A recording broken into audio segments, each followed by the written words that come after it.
And in Burundi, leaders are called of churches to support the country in its development plans and especially in the implementation of the vision of the developed country by 2060. Welcome, dear viewers, to the details. As you are already informed with the news, Pope Francis died on Monday at the Vatican, Casa Santa Marta. He was 88. The Pope's death was announced by the Vatican in a statement on X a day after Francis appeared in his wheelchair to bless the faithful in St. Peter's Square on Easter Sunday. Still on 13 years or so on his X account, Burundi had a state of Burundi Everett Ndayishimiye expressed his deepest sadness upon learning of the death of His Holiness Pope Francis and offered his deepest condolences to the Catholic Church in Burundi and around the world. President Ndayishimiye remembers his message of faith and humanity during his visit to the Vatican in March 2022. And in Burundi, as you are just informed, the church leaders in Burundi are called to support the country in its development plans and especially the implementation of the vision, a developed country by 2060. This was presented on Monday at a meeting organized in Bujumbura by the Association of Evangelicals concerned with development in Burundi, IAD, rich in French acronyms, and two church leaders regarding their role in their country development. Joseph Mwinda Jambo has more. It's a workshop that gathered religious leaders from different Christian churches to be trained and sensitized on their contribution to the development of the country.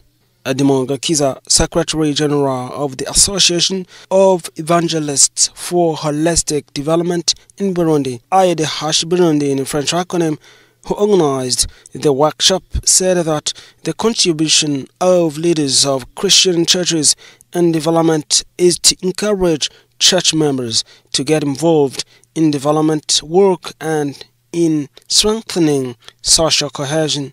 He explained that the workshop was therefore organized to remind church leaders of their responsibility to support Burundi in achieving its goals of making it an emerging country in 2040 and a developed one in 2060.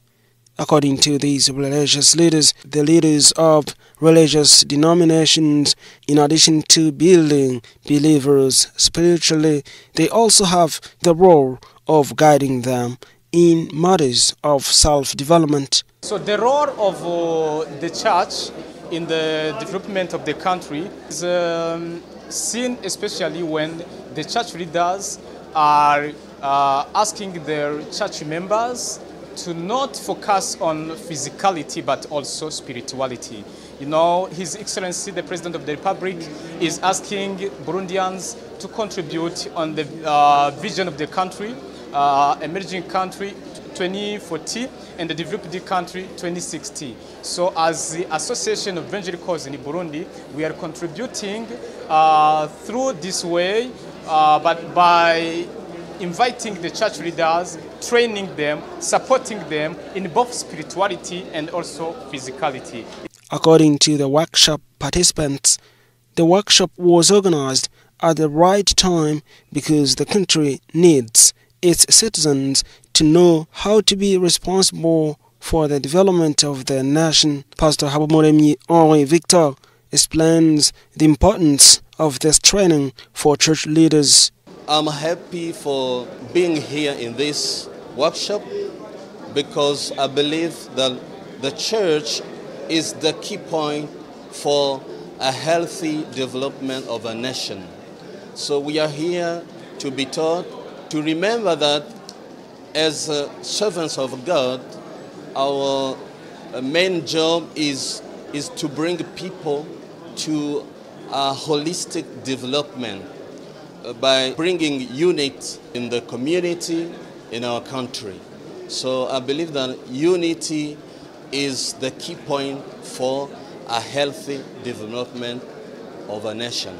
At the official opening of the workshop, Desire Nitunga, the Director General in charge of associations, churches and political parties within the Ministry of Interior, thanked and congratulated the IDH Burundi organization for this initiative, encouraging religious leaders to contribute to the construction of the nation.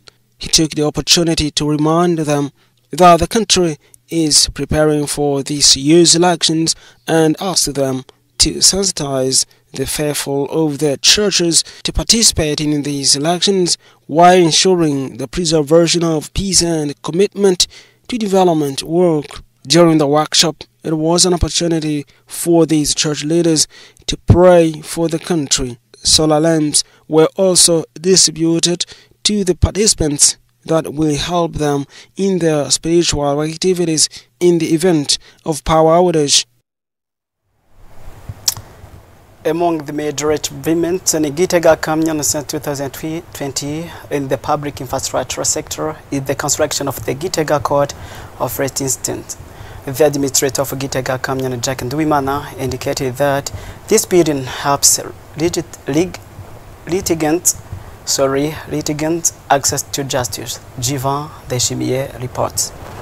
The Gitega Court of First Instance is among the major achievements in the public infrastructure sector since 2020 in Gitega Commune.